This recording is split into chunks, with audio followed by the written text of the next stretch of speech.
Hello দোস্ত, নমস্কার, welcome back to my channel. আশা করছি আপনারা সবাই ভীষণ ভালো আছেন আর আমি আছি মোটামুটি। তো এখন বাজে ওই 8টা সাড়ে 8টা মতো। 8টা সাড়ে 8টা থেকে ভিডিওটা শুরু করলাম, কিন্তু আমি সকালবেলা ঘুম থেকে উঠেছি 5টার সময়। বাধ্য হয়ে উঠেছি, কিছু করার নয়, উঠতে হয়েছে। তো চলুন আজকের ভিডিও 8টা থেকে শুরু করছি। আপনারা সবাই সাথে থাকুন আর শেষ পর্যন্ত দেখুন, আর দেখার পর ভালো লাগলে একটা লাইক এবং একটা কমেন্ট করে যাবেন।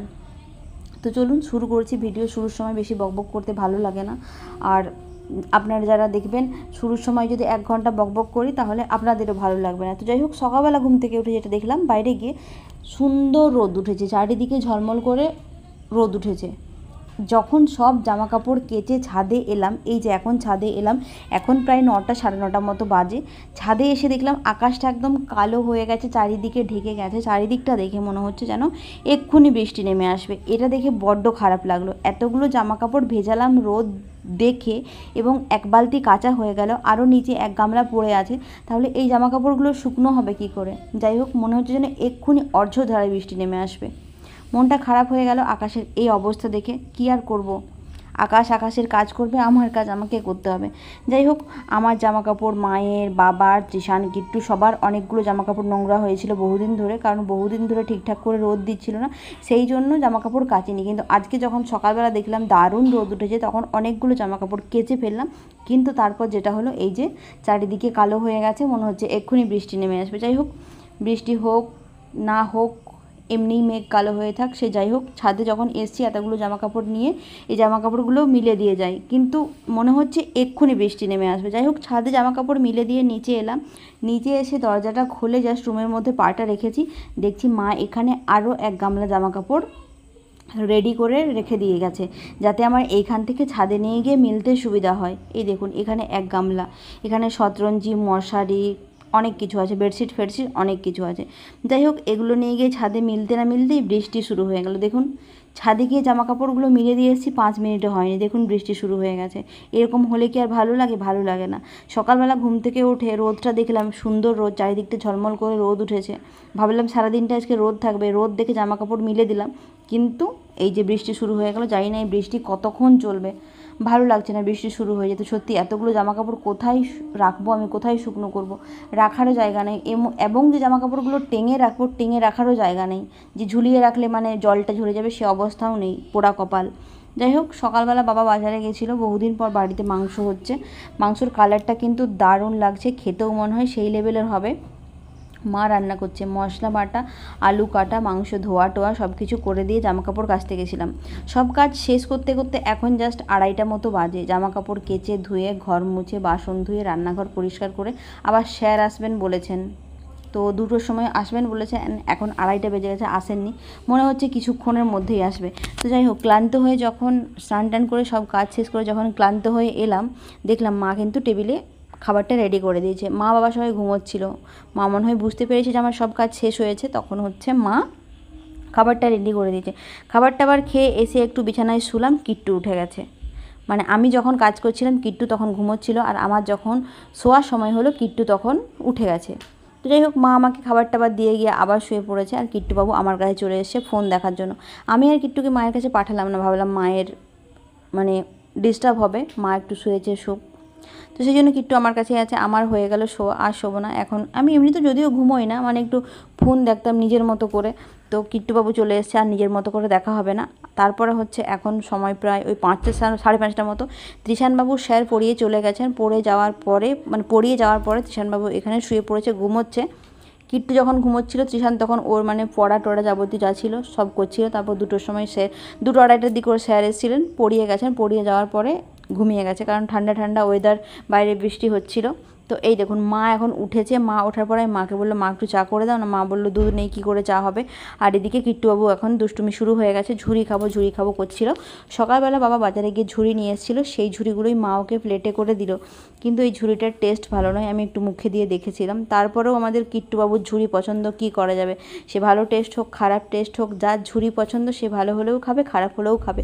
তো যাই হোক, এখানে কিট্টুবাবু ঝুড়ি নিয়ে বসলো। মা মনে হয় বাবাকে চাটা করে দিয়েছে না কি, বলতে পারবো না। আমিও উঠে গেছি, আমার তো আর শোয়া টোয়া হলো না, উঠে ভিডিও বানাচ্ছি। এই দেখুন বাবার তো এটা কাজ। যারা আমার ভিডিও প্রত্যেক দিন দেখেন তারা আপনারা মানে বুঝেই গেছেন যে আমার বাবাকে যখনই দেখাবো তখনই দেখবেন কোনো না কোনো বই পড়ছে, পেপার পড়ছে। বাবার এটাই কাজ, ফোন টোন বাবা চালায় না। তারপরে অনেকটাই সন্ধে যখন হয়ে গেল, বাইরের দিকে এসে দেখলাম বাইরের দিকে একদম ঘুটঘুটে অন্ধকার হয়ে গেছে। আসলে বাইরে আমি লাইটটা জ্বালানোর জন্য এসেছিলাম, কিন্তু আমি যখন দরজা খুলে দেখলাম যে বাইরে কেউ লাইট জ্বালিয়ে দিয়েছে, হয় মা জ্বালিয়েছে, না হয় তৃষান জ্বালিয়েছে, বা কেউ জ্বালিয়েছে। কিন্তু বাইরে এসে দেখলাম যে লাইটটা জ্বলছে, চারিদিকে সন্ধ্যাবাতি দেওয়া হচ্ছে, বৃষ্টি হয়েছে, রাস্তায় সেরকম মানুষজন নেই, চারিদিকটা অন্ধকার। এই লাইটটা না জ্বললে এখানটা বড্ড অন্ধকার লাগে। তো দেখুন ওপাশটা কিন্তু অন্ধকার, এইখানে শুধু লাইটটা জ্বলে বলে এখানটা হচ্ছে লাইট আলো থাকে। তো যাই হোক, ভেতরে এসে দেখলাম একটা খাটের ওপর একটা চেয়ার উঠিয়ে কিট্টুবাবু দুম দুম করে লাফ দিচ্ছে, মানে চেয়ারের ওপর থেকে খাটে লাফ দিচ্ছে। খাটটা প্রায় ভাঙার উপক্রম, নিচেতে দুটো ফ্লাই আছে, ফ্লাইগুলো যেন মনে হচ্ছে এক্ষুনি ভেঙে যাবে। তো আমি ওকে একটু বকছিলাম, বকার পরেও ও আমাকে জাস্ট কেয়ার করেনি, ও ওর কাজ করেই যাচ্ছে। মা বলছিল একটু বক, কিন্তু আমি বকার পরেও ও ওর কাজ করতে ব্যস্ত। যাই হোক, এই যে এখন মা আর বাবা লাল চা করে খেয়েছে, আর আমি তো লাল চা খাই না, সেই জন্য আমি দুধ চা খাই। তো মা এখানে বললো আমি বাজারে যাব, আমার কিছু জিনিসপত্র কেনার আছে, আটা ময়দা বেসন টেসন কিছু কেনার আছে, আর দুধটাও নিয়ে আসবো। তো মা এই যে রেডি সেডি হয়ে বেরিয়ে গেল। আর এই যে মা যে রাস্তা দিয়ে হেঁটে যাচ্ছে, আগের দিকটা বড্ড অন্ধকার। মাকে বললাম মা তুমি লাইট নিয়েছো? তারপর মা বললো যে হ্যাঁ লাইট নিয়েছি। আর ওই যে আগের দিকে একটু ভিড় দেখাচ্ছে, টিউশনের বাচ্চাগুলো পড়তে আসে, ওদের মনে হয় ছুটি হয়ে গেছে, ওরা রাস্তায় ভিড় করে দাঁড়িয়ে আছে, ওরা মনে হয় এখন বাড়ির পথে রওনা হবে। তো চলুন, মা দুধ আনতে যাচ্ছে, যাক, আমি ভেতরে যা কাজ আছে করে নিই। মানে আমার আর কি কাজ, তৃষানকে এখন মানে পড়তে বসাতে হবে। তো চলুন তৃষানকে পড়তে বসিয়ে দিয়ে এলাম। পড়তে বসিয়ে দিয়ে এসে দেখছি মা হচ্ছে দুধ এনে ফ্রিজের মধ্যে ঢুকিয়ে রেখেছে। আর বহুদিন ধরে ফ্রিজে কিছু নেই, সেরকম সবজি টবজি কিছুই নেই, কারণ এই সপ্তাহে হচ্ছে শনিবার মঙ্গলবার হাট যায়নি মা, সেই জন্য সবজি নেই বলে আমি ফ্রিজে আর লাইন দিইনি। তো মা দুধগুলো যখন ফ্রিজের ভেতরে ঢুকিয়ে রেখেছিল, মা আমাকে বললো দেখ ফ্রিজে মনে হয় লাইন নেই, আর আমি দুটো দুধ এনে ফ্রিজে ঢুকিয়ে রেখেছি, ফ্রিজে একটু লাইনটা দিয়ে দে।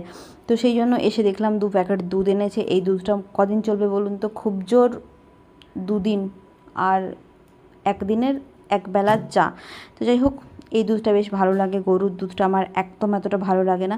এটাকে না আমি ফুটিয়ে রাখি না, একদম কাঁচা কাঁচা রাখি, আর সসপ্যানে দিয়ে একদম ডাইরেক্ট ফুটিয়ে গরম করে তারপর চা বানাই। তো যাই হোক, এখন আমি চা খাবো না, চা খেলে আমার এখন ভালো লাগবে না। তৃষান পড়ুক, তো ও যতক্ষণ পড়ছে ততক্ষণ আমি এদিকে নিজের চাটা নিজেই বানিয়ে নিই। তো চলুন চা বানাই। এই যে চা বানাতে শুরু করলাম, দুধটা গরম করতে দিয়েছি, দুধটা ভালো করে 2-3 বার ফুটে গেলে তারপরে এতে চা পাতা আদা দিয়ে বানাবো। তো যাই হোক, একটা কথায় আসি, কথাটা হচ্ছে এই যে এখন চা বানাচ্ছি, মাকেও জিজ্ঞেস করলাম মা চা খাবে, তৃষানকে জিজ্ঞেস করলাম চা খাবি, কিট্টুকে জিজ্ঞেস করিনি, কারণ ও তো ওকে একটু চা দিলেই খাবে। তো সবাই বললো কিন্তু খাবো না, আর বাবা তো দুধ চা খায় না, বাবা লাল চা খায়, সবাই বলেছে খাবো না। কিন্তু যেই চাটা আমার হয়ে যাবে, মা তখন বলবে আমাকে একটু থাকলে দিস, তৃষান বাটি নিয়ে হাজির হয়ে যাবে, ও তো কিছু বলবেই না, আমাকেও দাও। সেই জন্য আমি প্রত্যেক দিন না চাটা একটু বেশি করেই বানাই, কারণ আমি জানি এরা প্রথমে না বলবে, কিন্তু শেষে সেই বাটি নিয়ে গ্লাস নিয়ে হাজির হবে এবং মা বলবে আমাকেও একটু দিস, সেই জন্য। তো চলুন এখানে চাটা বানাই। চাটা যে কবে থেকে এত প্রিয় হয়ে গেছে মনে নেই, কিন্তু চাটা ভীষণ প্রিয় হয়ে গেছে। সকালবেলা ঘুম থেকে উঠে 1 কাপ চা দিয়ে দিনটা শুরু করি, আবার 1 কাপ চা দিয়ে দিনটা শেষ করি। চা না খেলে যেন সব মিসিং লাগে, মনে হয় যেন কিছু একটা কাজ বাকি আছে। তবে আগে না 2-3-4 বার করে খেয়ে নিতাম, কিন্তু এখন অনেকটা কমিয়ে ফেলেছি। মা বকে যে চা খাওয়া ভালো নয়, এদিকে ফৌজি সাহেবও বকাবকি করে, ইতনে চায় পিতে হই আচ্ছা নেই হ্যাঁ। তো যাই হোক, সেই জন্য সবার বকাবকির জন্য কমিয়ে ফেলেছি। তো যাই হোক, চা হয়ে গেল, এইটুকুই চা হয়েছে, এটাকে আবার সবার সঙ্গে ভাগ করতে হবে। তো চলুন আজকের ভিডিও এই পর্যন্তই, নেক্সট ব্লগে আবার আপনাদের সবার সঙ্গে দেখা হবে। আজকের ভিডিওটি ভালো লাগে লাইক কমেন্ট শেয়ার করে দেবেন। টাটা, গুড নাইট, ভালো থাকবেন।